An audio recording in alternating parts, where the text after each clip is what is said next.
جن مدارس نے یا جن مکتبہ فکر کے لوگوں نے نوجوانوں کے ذہنوں میں یہ ڈال دیا ہے کہ جاؤ بم باندھ کے جا کے مارو تم جنت میں جاؤ گے، وہ تو اس کے ذہن میں راسخ ہے، وہ جنت کی خواہش میں وہ قاتل بن اسی کو تو کاؤنٹر کرنے کی ضرورت ہے۔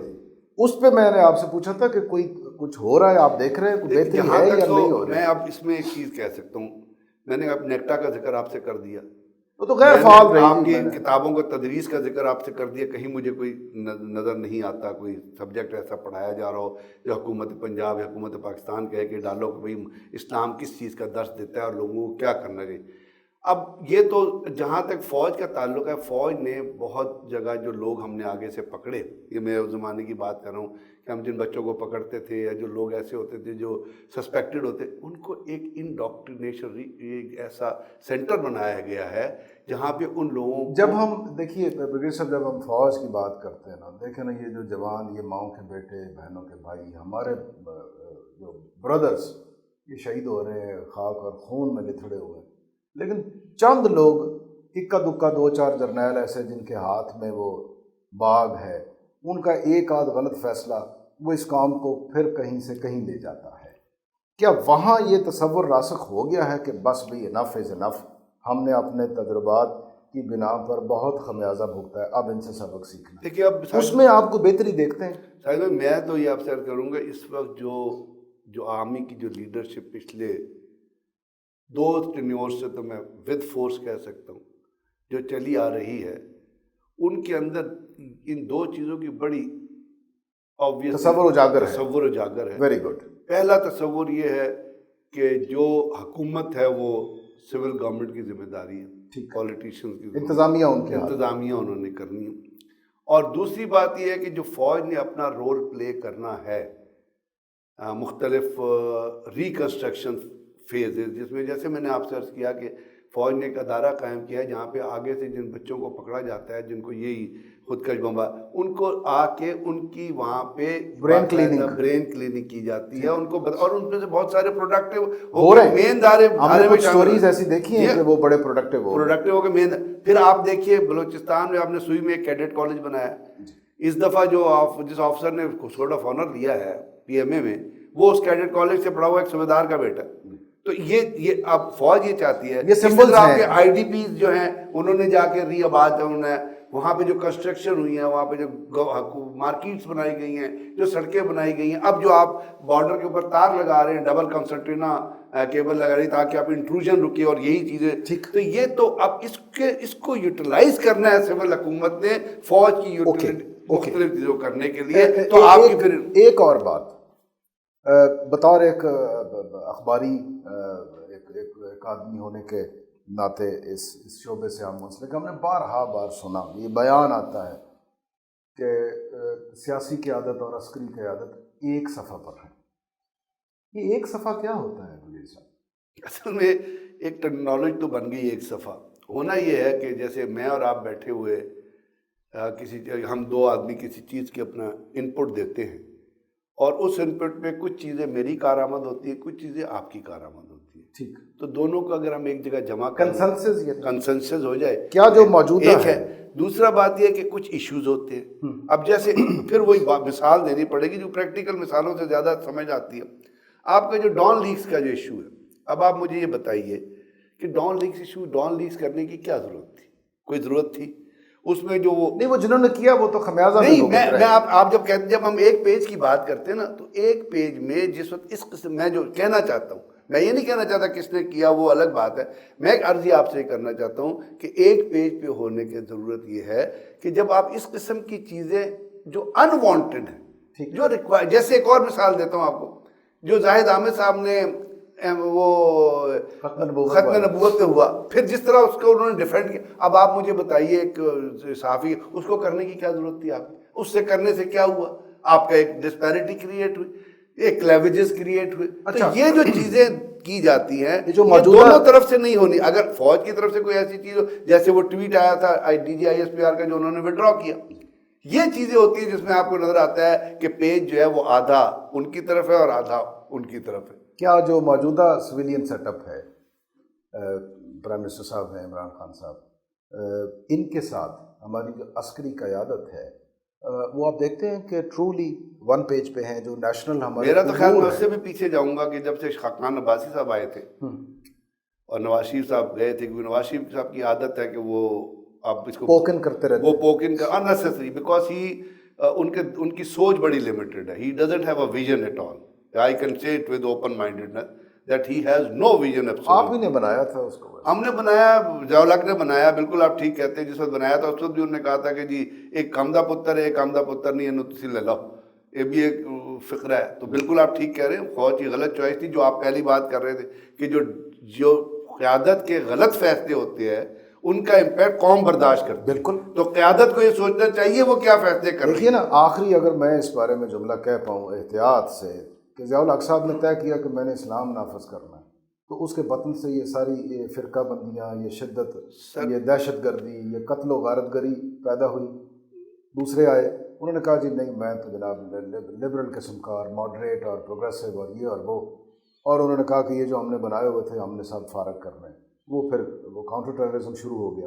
اس کا بھی خمیازہ پاکستان کے لوگوں نے بے شمار اصل میں قیمتی جو جانیں ٹیررزم شروع ہوا افواج نا، پاکستان کی وہ جو اپنی. ٹیررزم شروع ہوا تو میری نظر میں تو وہ تو جیسے میں نے آپ سے تھوڑی سی مثال دی ہے، میں اس کو کھول بھی سکتا تھا کہ جب یہ شیعہ سنی کا آپس میں میں سمجھ گیا، یہ آپ بیسس بڑا تھی. بلیغ، بہت فصیح آپ کا جملہ یہ ہے، وہ بیسس تھا. آپ نے صحیح پن پوائنٹ اس کیا. سے آگے چلیں گے تو بہت ساری چیزیں پھر آتی جائیں گی، پھر انوالومنٹ آتی جائے گی پاورز کی، پھر ملکوں کی. کیا اگر ہم یہ کہیں کہ ہمیں اپنے ماضی کے تجربات، بڑے بہیمانہ تجربات سے اچھے اسباق حاصل کر کے آگے بڑھنا ہے، اور اس کے لیے ہم نے ذہن، دل، دماغ ہر چیز کھولنی ہے، اور ہم نے ایک نیشنل کریکٹر بنانا ہے، ہم نے بکھرے ہوئے لوگوں کے ہجوم کی بجائے ایک قوم بننا ہے، وطن عزیز پاکستان کی نگہبانی، نگہداشت اور حفاظت کے لیے ہمیں اپنا اپنا کردار ادا کرنا ہے، تو پھر کچھ امکانات روشن ہو جائیں گے بہتری کے.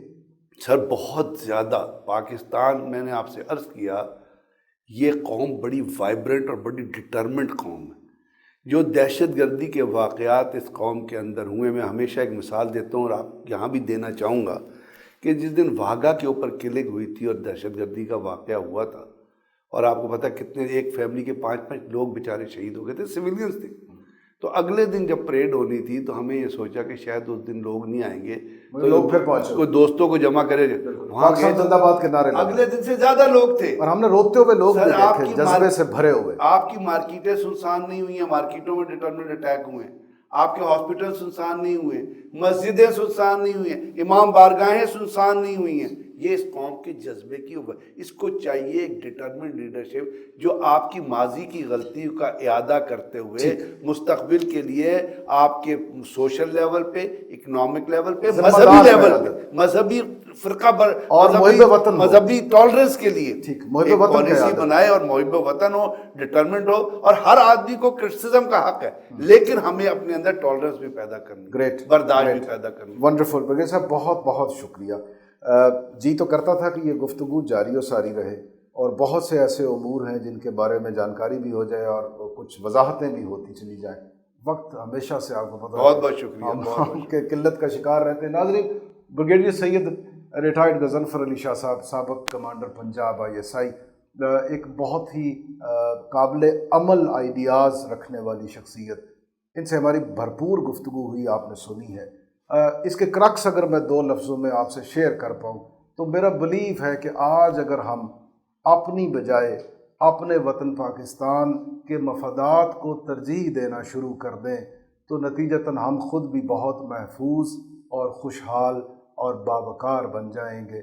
اس خواہش کے ساتھ کہ وطن عزیز پاکستان تا قیامت قائم رہے، دائم رہے، ساجد عمر گل کو فیکٹ فائنڈنگ سے دیجیے اجازت.